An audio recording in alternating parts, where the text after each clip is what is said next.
विरोध प्रदर्शन, पत्थरबाजी, मुसलमान देश में डरे हुए हैं, अपनी गली में नहीं निकल सकते। मदनी साहब इतनी बड़ी भारी तादाद में लोगों को इकट्ठा करके ये तमाम बातें कह रहे हैं।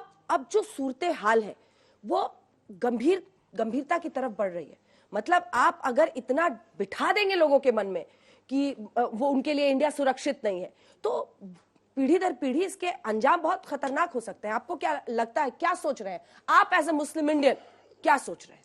बिस्मिल्लाहिर्रहमानिर्रहीम, अल्लाहुम्मा सल्ली अला मुहम्मद व अला आलि मुहम्मद व अला आलि मुहम्मद। आज हमारे मुल्क के अंदर जो हालात हैं वो इंतहाई हसास है, क्योंकि एक तरफ तो वो ताकतें हैं जो देश को तोड़ देना चाहती हैं, एक तरफ वो लोग हैं देश को बनाना चाहते हैं, देश के लोगों को जोड़ना चाहते हैं।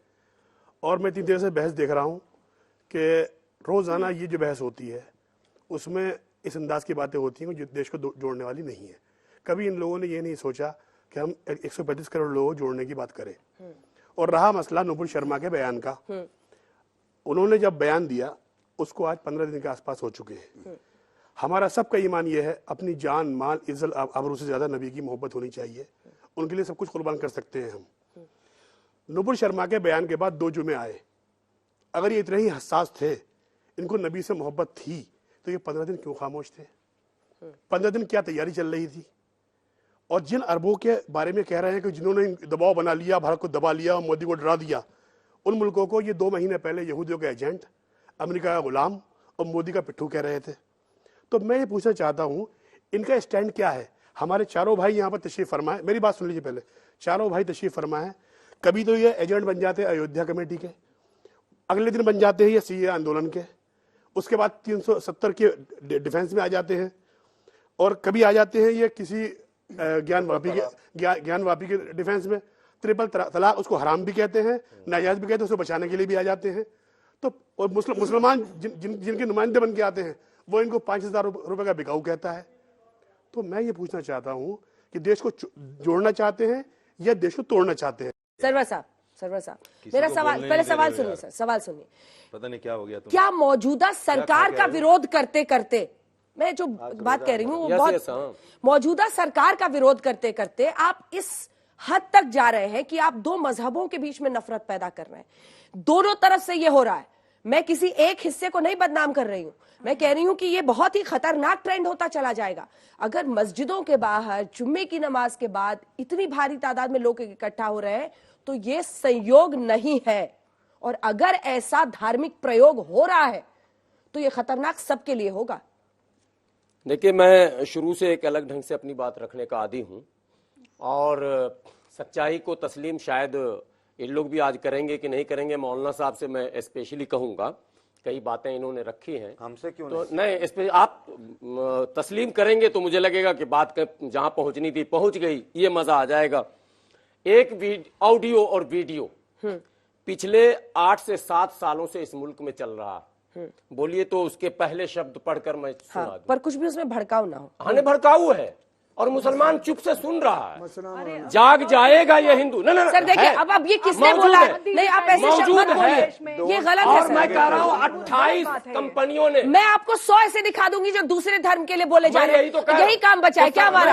हमारा यही काम बचा है, सोशल मीडिया के खजाने से निकाल के जहर निकाले।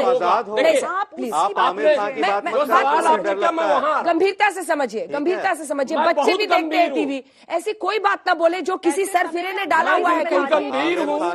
आपने एक बात कही थी, क्या दोनों पक्ष से हो रहा है? डर लगता है हिंदुस्तान में।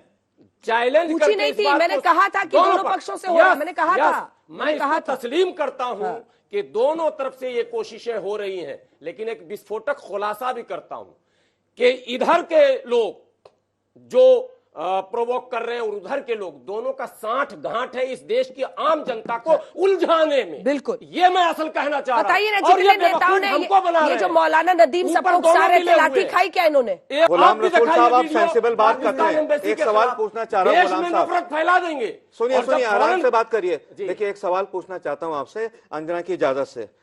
क्या आप इसमें यकीन रखते हैं गुस्ताख रसूल की एक ही सजा, सर तन से जुदा, सर तन से जुदा। क्या ये इस्लामी है, क्या ये कानूनी है? क्या आप बतौर एक मुसलमान इसमें यकीन रखते हैं? इसका जवाब दीजिए। रशीदी साहब, मैं तो नहीं रखता। ठीक है, रशीदी साहब जवाब। सर तन से जुदा करना सिर्फ अल्लाह का हक है, इंसान का नहीं है। रशीदी साहब जवाब दे रहे हैं। सुनिए, देखिए होता क्या है, जब इस्लाम बदनाम हो रहा है इन चक्रों में। फिर मैं वही बात कहता हूं, जब किसी पर पड़ती है ना, जब किसी के दिल पर पड़ती है तो वो क्या कहता है, कानून तो अपना काम करेगा। ये कहना कि फांसी दो, ये कोई ऐसा नहीं है कि भड़काने के लिए या कुछ ऐसा करने के लिए अब सरकार हमारे कहने से फांसी दे ही देगी। ये तो हजारों प्रदर्शनों में, हजारों जगहों पर, हजारों हादसों में ये कहा जाता है, अगर किसी का मर्डर भी हो जाता है तो कहते हैं उसको फांसी दो। नुपुर शर्मा के केस में वो तस्लीम रहमानी जिन्होंने पूरा एपिसोड क्रिएट किया, उनका नाम कहीं से कहीं तक नहीं, कोई भी नहीं बोल रहा। नहीं, आप इतनी एकतरफा बात करते हैं, मुसलमान का नाम लिया जाता है, जिन्होंने पूरा फसाद क्रिएट किया, पूरे एपिसोड में उनका नाम कहीं नहीं है। एसडीपीआई से चुनाव लड़ चुके, जिस पीएफआई का नाम आ रहा है ना, इस पूरे हथकंडे में सामने, एक मिनट में मैं तो ले रही हूँ, आप हिम्मत तो लेके दिखाइए। आप कह रहे हैं कि मैं सिर्फ ये बोलना चाहता हूँ, अरे सुनिए भाई, एक मिनट सुन लीजिए यार। बैठते हैं उनके पास, जुमे के अंदर उनके पास बैठते हैं। तख्तियां तो रोजाना लेकर नहीं आते ना जुमे पर, तख्तियां तो लेकर आए ना, सोशल वर्कर होते हैं, खुराफाती लोग होते हैं ना, नुपुर शर्मा को फांसी दो। खुराफाती आतंकी लोग होते हैं, हाशमी की तरह ये प्लान करते हैं पहले से, और ये मस्जिदों में भेज देते हैं, बदनाम मस्जिदें होती हैं, जबकि मस्जिद का कोई लेना देना नहीं है किसी तरह के पत्थरबाजी और आतंकवाद से। देखिए ऐसा है कि बुनियाद जो है बीमारी की जो है वो ये है कि ये लोग पाकिस्तान के वीडियो ज्यादा सुनते हैं, इंडिया का कम सुनते हैं। कितना टाइम आप लोग लगाते हैं वीडियो सुनने में? कितने वीडियो देखते हैं रोजाना? ऐसे ढूंढते हैं क्या? क्योंकि ये जो वीडियो दिखा रहे हैं, जहर वाले वीडियोस हैं, अभी इन्होंने पाकिस्तान का जो फॉरेन मिनिस्ट्री आया उसके वीडियो की जो है वकालत करी। और दूसरी बात क्या है, अरे मेरे पास बीजेपी दूसरी बात क्या है जो है, ये जो नारा है गुस्ताख रसूल की एक ही सजा, सर तन से जुदा, ये भी वहाँ के लश्कर तैयबा का नारा है। आपके बारे में मुस्लिम मोहल्लों में विख्यात है कि आप आरएसएस के एजेंट हैं। लश्कर तैयबा, अरे आप क्या है, 4 बार मेरे पास आए बीजेपी आरएसएस के लिए। शोएब जामी 4 बार मेरे पास आए, मेरी सेटिंग करा दो। 4 बार मेरे पास आए हैं शोएब जामी। आपके बारे में मोहल्लों में है। क्या बात कर रहे हो? 4 बार मेरे पास आए, मेरी सेटिंग करा दो। ये शोएब जामी 4 बार मेरे पास आए, कहने का सेटिंग करा दो मेरी। कैसी बात कर रहे हो? आदमी है, बता रहे हो? एक मिनट सुनो, कौन सा ऐसा मौलवी है, कौन सा ऐसा मौलवी है, कौन सा ऐसा मौलवी है, कौन सा ऐसा मौलवी है, कौन सा तंजीम का रहनुमा है जो रात के अंधेरे में वहाँ नहीं जाता है सजदा करने के लिए? और रशीदी साहब कहा जा रहे हैं, आपको तो वीडियो दिखाना था इससे पहले। रशीदी साहब फेक न्यूज टीवी पर आप बोल रहे हैं, फेक न्यूज वाले रशीदी साहब कहाँ चले गए? उसके अलावा बात सुनिए, ये सब हम दिन के उजाले में बात करते हैं, हम दिन के उजाले में बात करते हैं, आप रात के अंधेरे में बात करते हैं, हम दिन के उजाले में बात करते हैं, भाग को जोड़ने की। आप रात के अंधेरे के सेटिंग करने की बातें करते हो। आप लोग प्रदर्शन कर रहा हूं, मुसलमानों को दिखाते हो। आप क्या हो मुसलमानों के? आप क्या हो मुसलमानों के? आपने मौलाना रात में मेरे यहाँ जाते हैं, कौन मौलाना जाता है? जाते हैं, ज्यादा वीडियो है उनकी। मैं नाम नहीं लेना चाहता, पूरी कीजिए अपनी बात,